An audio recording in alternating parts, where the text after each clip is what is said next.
adult Sunday school leader. Hope you're having a great week so far. Well, we are back into our unit that we started several weeks ago. It's called Never Alone, the Holy Spirit in Our Lives. This is the fifth lesson called Walking with the Spirit out of Galatians chapter 5, verses 16 through 25. The point of this lesson is that the Holy Spirit leads us to display the fruit of godly character. Well, this week's lesson contrasts the works of the flesh, against the fruit of the Spirit. And Paul says in verse 17 of chapter 5 that they conflict with each other. They're at odds with each other because they're not compatible. And in verse 18, Paul states that if you are led by the Spirit, you're not under the law. And while Paul states this in other places in the New Testament, that statement there by itself, it might be a little head scratcher, because what place does this really have in the context of the works of the flesh versus the fruit of the Spirit? Well, it has to do with the entire context of the book of Galatians. And you may know that one of the main reasons this New Testament book was written was to combat the heretical teachings of legalism, that Christ's work on the cross wasn't enough, that a person still needed to adhere to the law. And so some there in Galatia may have thought that obedience to the law would help them overcome sin, when they had these fleshly desires that they would be able to overcome it if they obeyed the law.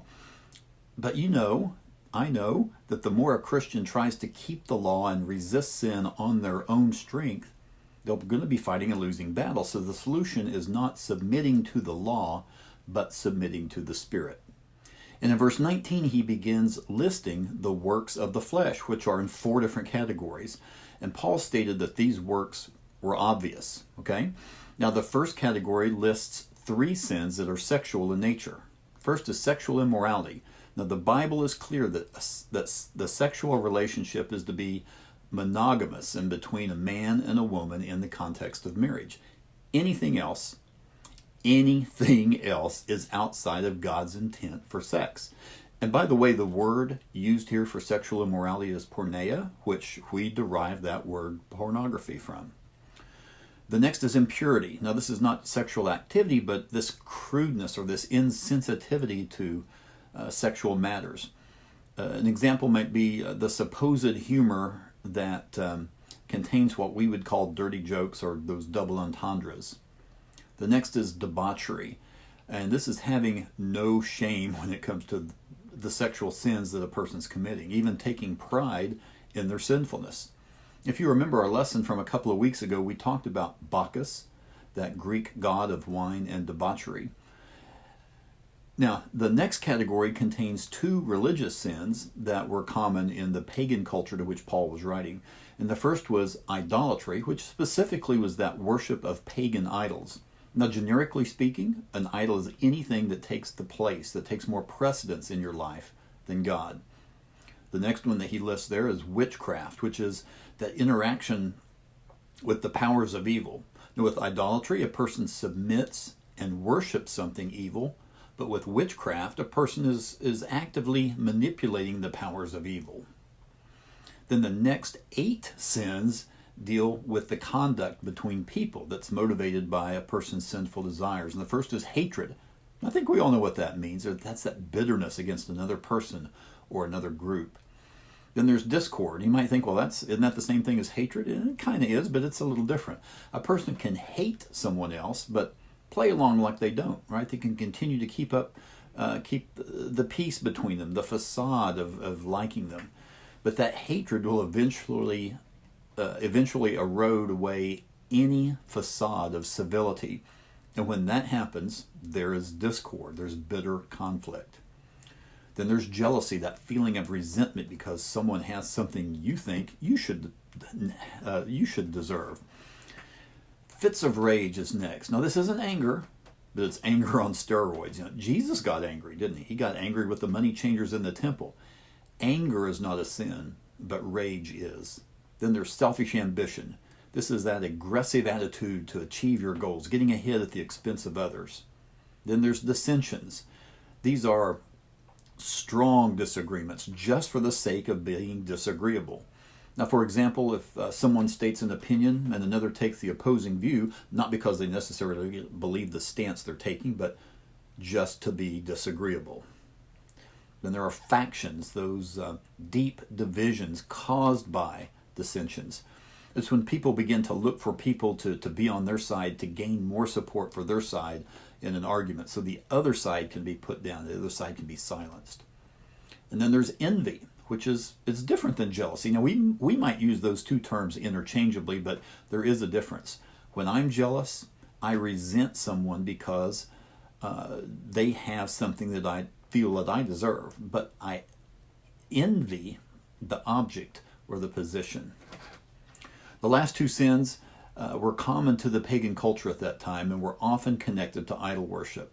The first was drunkenness, or being intoxicated, and we can include any non-medicinal use of any substance that alters our state of mind. Finally, orgies, which are wild sex parties where everyone hooks up with everyone else.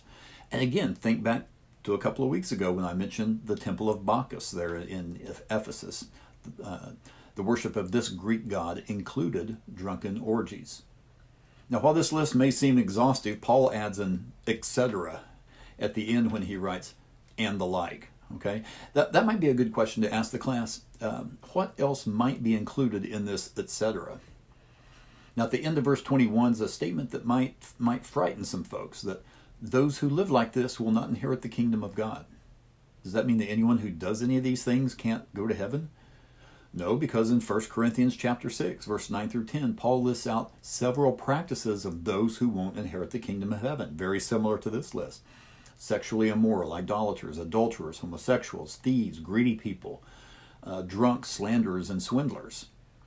But then you get to verse 11 in that same chapter, and Paul states, and that's what some of you were.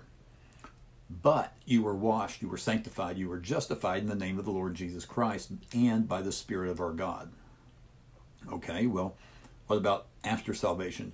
If a person backslides, if they commit any of these things, will they lose their salvation?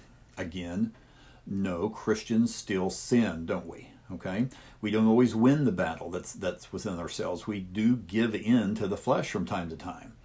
And Paul said that those who live like this will not inherit the kingdom of God, not that those who do any of these things. So what he's talking about here is a lifestyle of continued sinful behavior. That's what Paul's addressing here. And then we get down to verse 22 through 25, where Paul contrasts the works of the flesh against the fruit of the Spirit.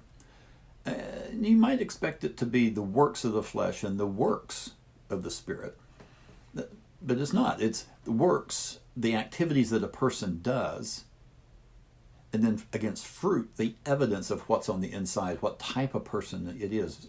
An apple, the fruit indicates what kind of tree it is. It indicates it's an apple tree.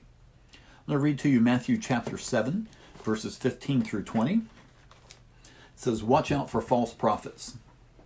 They come to you in sheep's clothing, but inwardly are ferocious wolves.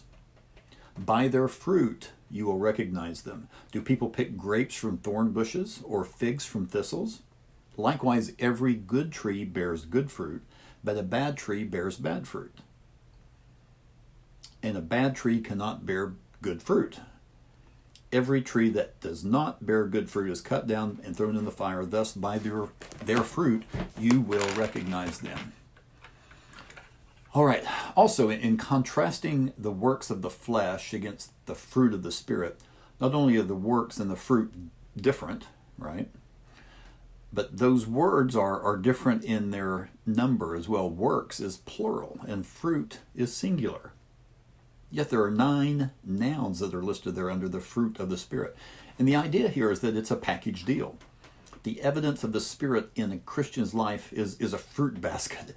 It's not like the spiritual gifts where there are several gifts and the Spirit distributes them as He sees fit, and He might give 1 to you and 2 to you and another different one over there. No, it's not like that at all. Everyone gets the fruit basket. And when a person shows the works of the flesh, when a Christian, let me rephrase that, when a Christian shows the works of the flesh, this is the grieving of the Spirit. Now, we don't ungrieve the Spirit by making ourselves do good things. Okay, that would be the fruit of me doing that, not the fruit of the Spirit. We ungrieve the Spirit by submitting to Him. And then the byproduct, the fruit of his being in control, are these 9 qualities that are listed here in Galatians 5. So let's look at these 9 qualities that comprise the fruit of the Spirit. Love. That's the agape love, that selfless, sacrificial love, concern for others. Then there's joy, that internal gladness, not based on our circumstances, right? We say this all the time. Our circumstances go up and down, up and down. We might be happy or sad, but joy is that bedrock that's underneath it all. And our joy is anchored in the one who doesn't change, because our circumstances do change. So yeah, we can be sad, but joyful at a funeral. Okay. Then the next one is peace, that inner calm, that contentment, knowing that God is in control. There's patience, the ability to wait without becoming angry, the ability to tolerate hurt without losing temper. Well, that's a tough one, isn't it? Kindness, the true and active consideration of others. Then there's goodness, that's doing what's right, a passion for truth and the hatred of evil. The next category is faithfulness, which is that trustworthiness, which is that reliability. You're faithful. You what you say you're going to do, you do. Gentleness, showing mildness when harshness is expected, especially to one's enemy. And self-control. This is the mastering of one's desires, their emotions, and their passions. So that's the 9 components that comprise the fruit of the Spirit. And when we submit to the Spirit's guidance, when we submit to the Spirit's control, these fruits, these individual characteristics which comprise the fruit of the Spirit will become evident in our lives. Well, I hope you have a great week. Next week, we're going to conclude our study on the Holy Spirit, looking at united through the Spirit in 1 Corinthians chapter 12, verses 4 through 14. Don't forget, pray for and with your class. Thank you guys very much for watching.